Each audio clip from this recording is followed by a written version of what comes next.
I'm here with Louise McClure of Fire Mountain Gems and Beads. And we're talking about vintage today, right, Louise? Yes. And what's great is you brought some great ways to make some vintage embellishments.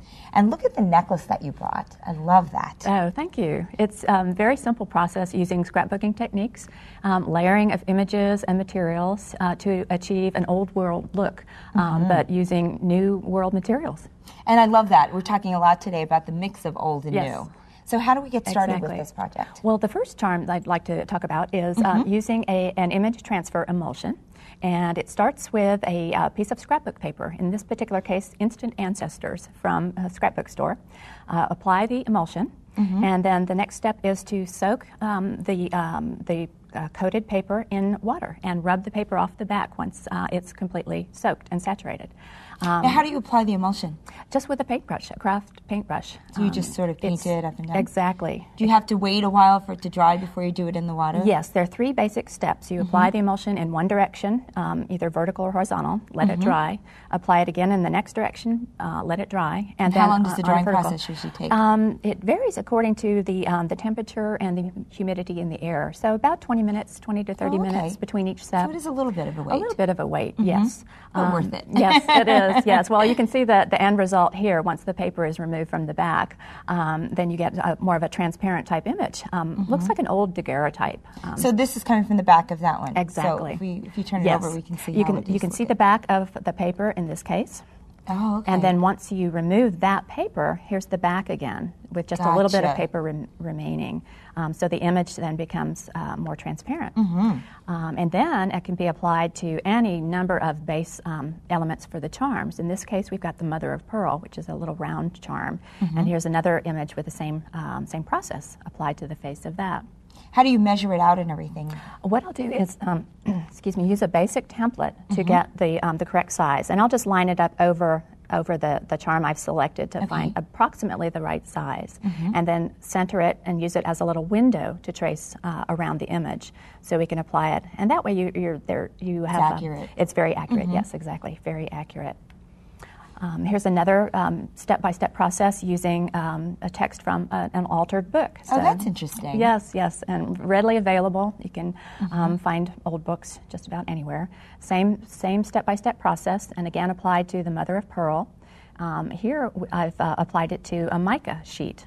You can also use plastic if you don't have mica readily available. So you just do the same thing, trace it out, and cut it out. Exactly, cut it out and put it on. One other thing that I can use to get more of a ragged edge, more of that old antique look, is use some decorative craft scissors. So the edges here would be a decorative edge instead of a straight edge. It blends a little bit more easily than into the back of the charm. And that definitely adds more of a vintage style to it. Yes, and visually it looks a little bit older. So you brought some other stuff. I did, yes. I'll take this one and show you the next series. This is fantastic. I love it. It's very fun, and it's so simple. And you're just using basically paper, it's cut and paste and paintbrushes, and using the emulsion.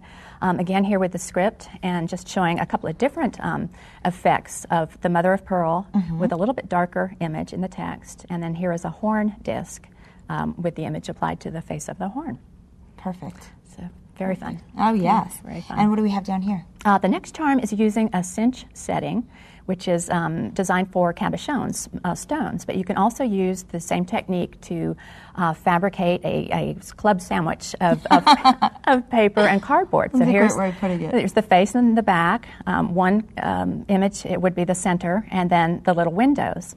Another variation would be to add, before you put the sandwich together, add some little bits of lace or mica dust to get some little sparkle under the window. Very fun.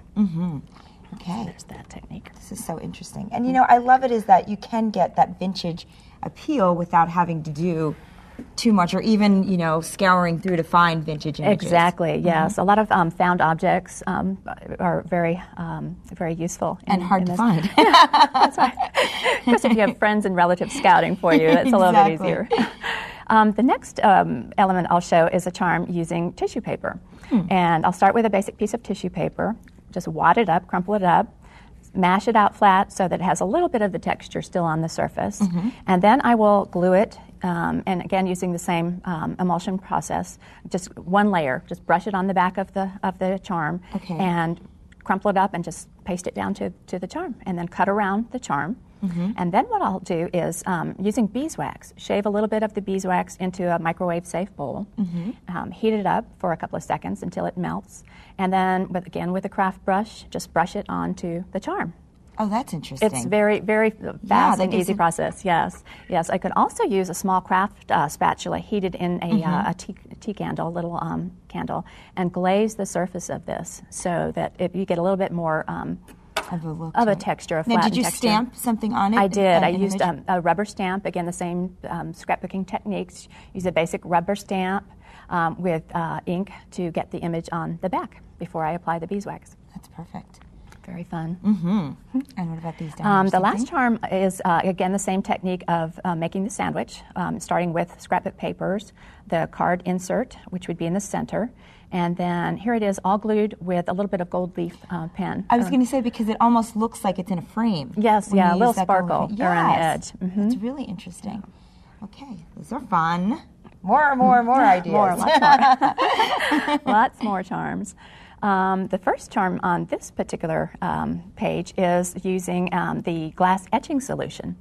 And I'll start with a glass disc, apply a little bit of clear tape, packing tape, to the top of it, and again with a rubber stamp, stamp the image. And with a small craft knife, I will cut around the image and then remove the excess tape.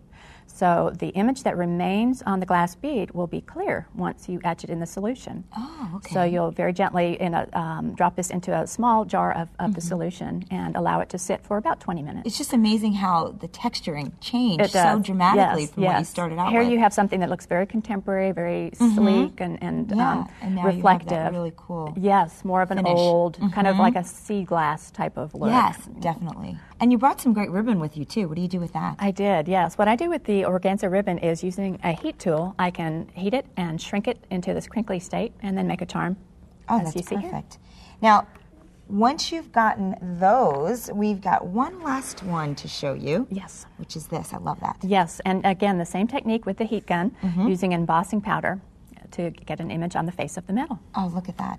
And of course, then the last step is just to put it all together. Right, and stringing. And here I've selected some wonderful pearls in the kind of a golden color and accented with white. You can see all the different sizes and shapes that are available. It's a nice variety. It's and wonderful. That really adds to that vintage look. You know, what colors you choose, and then adding all these great embellishments. Exactly. Thank you so much, Louise. That was fun.